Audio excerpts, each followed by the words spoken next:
Hey, I'm John Cannell, and today on Preppy Kitchen we're making a delicious dish of spaghetti and meatballs. So let's get started. First off, we have a little bit of prep to do. Of course, the main part of this is the meatballs. Spaghetti makes itself pretty easily. So you want to start off with one onion that we're going to give a nice fine chop to. My knife skills are not the best in the world, but I will say I can get food on the table pretty quickly because I can chop fairly fast. This is the part that really slows people down when you make dinner. So for an onion, have it vertical slices, and then you can chop away.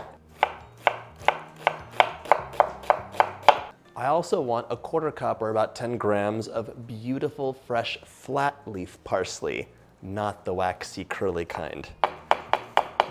Just give it a nice chop, and mind your fingers. Today I'm making the meatballs with pork and ground beef, but you can use your favorite meat. It could be all ground beef, it could be like a full fat turkey, it's really up to you.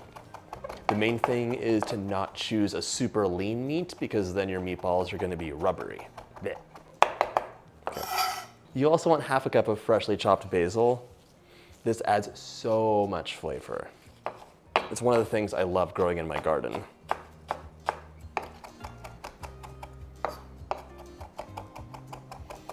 By the way, if you like my videos, go ahead and hit that subscribe button. There's 2 new recipes every single week. This recipe is using a bunch of fresh garlic too. You'll want 3 cloves for the meatballs and 4 cloves for the spaghetti. However, I will not be mincing this. I do not have the patience for that anymore. So if you have one, I suggest you grab your garlic press. Just get the skin off the garlic cloves first. And of course, whenever you see garlic in a recipe, it is a suggestion. So if you want more, use 6 cloves. It's totally up to you. My prep's all done, so grab a big bowl. These meatballs are gonna come together in a flash. Now in our large bowl, we'll combine 1/2 cup of breadcrumbs, 1/2 cup of freshly grated parm. You could use pre-grated parm though, it's fine. Our parsley, and 2 eggs. So 1, no shells, and 2. And I'm gonna add in 3 of my cloves of garlic.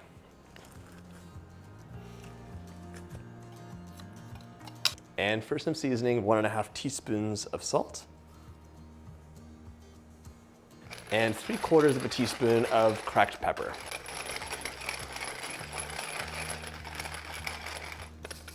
Now we can stir this together until it's nice and combined. This is optional, but you could add the zest of 2 lemons in here. It gives you so much lift, and I love the flavor.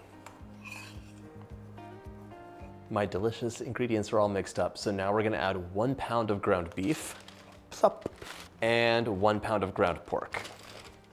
But as I said earlier, use your favorite meat, just make sure that it is a fattier version, not the lean one. And now you're gonna use your clean hands to mix this all together, so work it together and just try to be careful and not overmix. When you overmix your meatballs, they're gonna be a little bit less tender. But at the same time, you wanna distribute all these delicious ingredients. So we think of this as an Italian dish, but it's an Italian-American dish. This dish comes from the late 1800s and became popular in the early 20th century. So meat is just much more cheap in the US at this time, and so this was an Italian-American dish that took advantage of that. And there are tons of variations, of course. All right, that looks nice and mixed. My hands are not in a happy place. I'm gonna wash these and have a little bowl of water because when we shape our meatballs, it is so much easier if your hands are damp. You have a choice here. You could scoop all your meatballs out right now and stage it out and then cook them all together, or you can scoop batches, cook batches, scoop batches, cook batches. That's what I would normally do just to save time, but for the sake of moving cameras, we're gonna scoop them all out right now and then cook them. You want about 2-ounce meatballs, so when you do this, you'll get 18 of them, approximately. You can use an ice cream scoop for uniformity and ease, but you could also just give them a quick roll afterwards, so they're nice and pretty. Scoop and roll, really easy. And by the way, this is a great job for helpers in the kitchen. Helpers with clean hands. My family loves meatballs. It could be meatballs with spaghetti or any kind of pasta, even rice. And I have to tell you, there's some time savers you can do too, because A lot of the times we're making dinner at the end of the day and you just don't have more than maybe 25 minutes. So these meatballs could be prepped a day ahead. Just cover them in plastic on the baking sheet and then cook it all together. Or you can cook your meatballs, you could make your sauce and then reheat those and make your pasta when you're ready to serve. Or you could use your favorite store-bought marinara sauce instead of making it from scratch. So those are all some time savers for you. And I'm gonna pan fry these meatballs today, but you could also just bake them, which is gonna be a time saver. When you roll the meatballs, it gives them more of a uniform shape, but it also helps compress them together so they don't fall apart. If you just wanna use the ice cream scoop and you don't want to do the hand rolling, that's fine. Just give it a really good press in the bowl before plopping it out, and that'll compress them too. Just like that.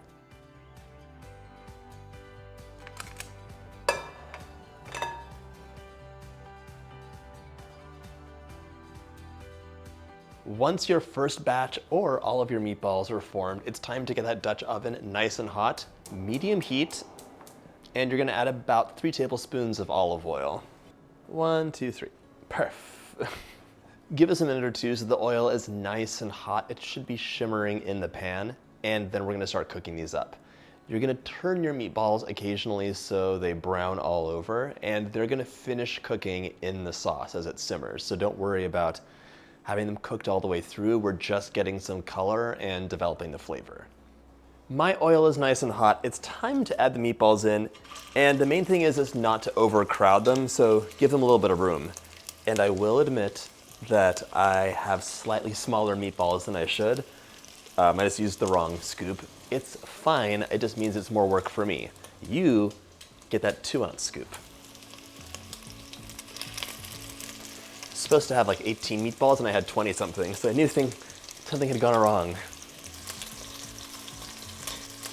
Your meatballs will cook for anywhere between 6 to 8 minutes. We're gonna brown them all over. Just make sure we turn them occasionally.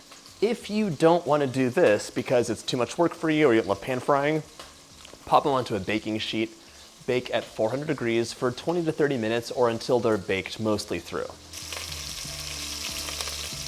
These smell so good already.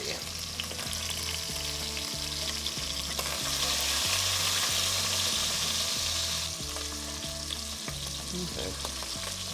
Once your first batch is nicely browned, we're gonna remove those onto a different plate or baking sheet and just work away until all our meatballs are cooked. And continue on with the next batch. Don't let your Dutch oven sit empty for too long because it will get very hot.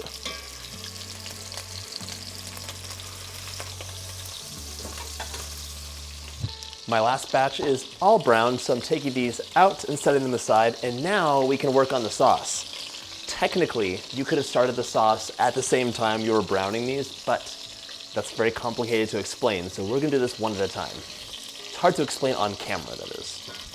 All right, all done. So we started off with 3 tablespoons of olive oil, and normally your meatballs would kind of like absorb almost all of that as they cook. But if you take a look in here, this is filled with deliciousness because the fat rendered out of the pork and beef. And now I have a combination of olive oil, pork fat, and beef fat, which have tons of flavor. We want to use some of this to cook our sauce in, but this is too much. So we're gonna remove 2 tablespoons with care. Now we're gonna add the onion and cook it for about 5 minutes, stirring occasionally and getting all those delicious brown bits off the bottom. I'm setting this back on medium heat. Pop those onions in, all of them.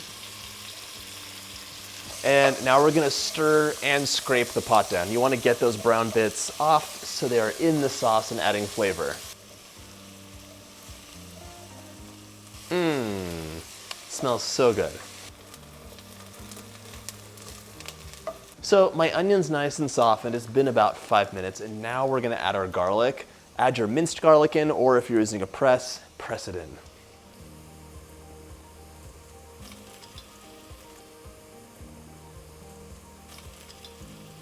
And that was 4 cloves of garlic, or more if you want.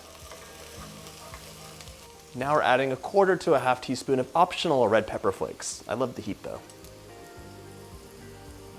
We're gonna cook this for 1 minute while stirring constantly. You don't want your garlic to burn here.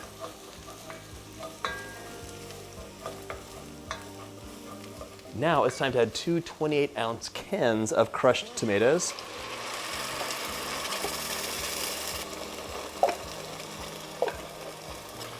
And second can.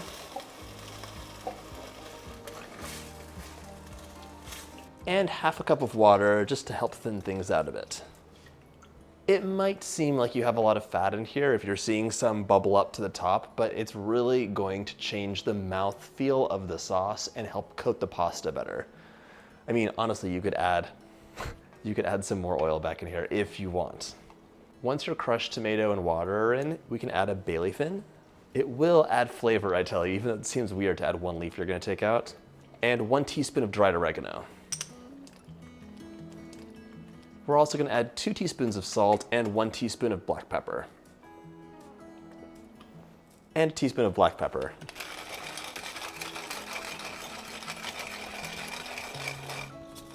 We're gonna bring this to a simmer over medium heat, and once it starts to bubble, add the meatballs in, but do not stir them right away because they're really tender right now and they need some time to cook and firm up a bit. You don't want them breaking apart. This has come to a simmer, so I'm gonna add my meatballs in.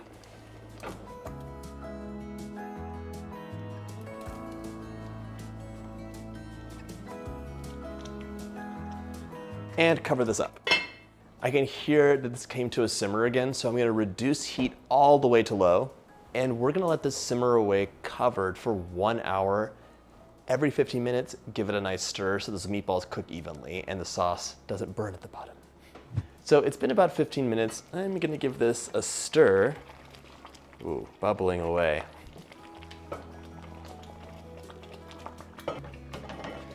And cover it back up. And 45 minutes in, we'll start our pasta. In the meantime, just give this an occasional stir while you do some dishes or something else you want. I'm at the 45-minute mark, so it's time to uncover, give this another stir, and I'm also setting a large pot of water to boil, which needs salt. Always salt your water and salt it liberally when you're making pasta. Once your salted waters come to a boil, we're gonna add 16 ounces or 1 pound of spaghetti right inside. Oh, inside the pot. My meatballs have been simmering for about an hour, and now it's time to add our half cup of chopped basil in right at the end. So uncover, sprinkle it in, and give it a stir. Also remove this bay leaf, because nobody wants to eat that. Stir the basil in, and now the sauce is done. But here's the deal.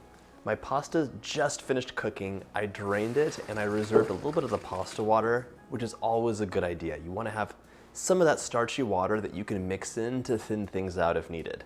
I'm gonna grab about 2 cups of the sauce from here, mix that with the pasta and some pasta water if needed, and then we're ready to serve. Plate your pasta, add your meatballs and sauce on top, garnish with some grated Parmesan and chopped basil if desired, and just like that, it's ready to enjoy.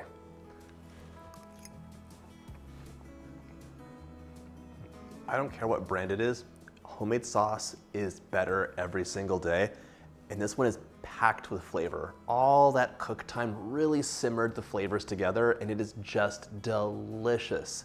I hope you get a chance to make this recipe, and if you like my videos, hit that subscribe button and check out my pasta playlist.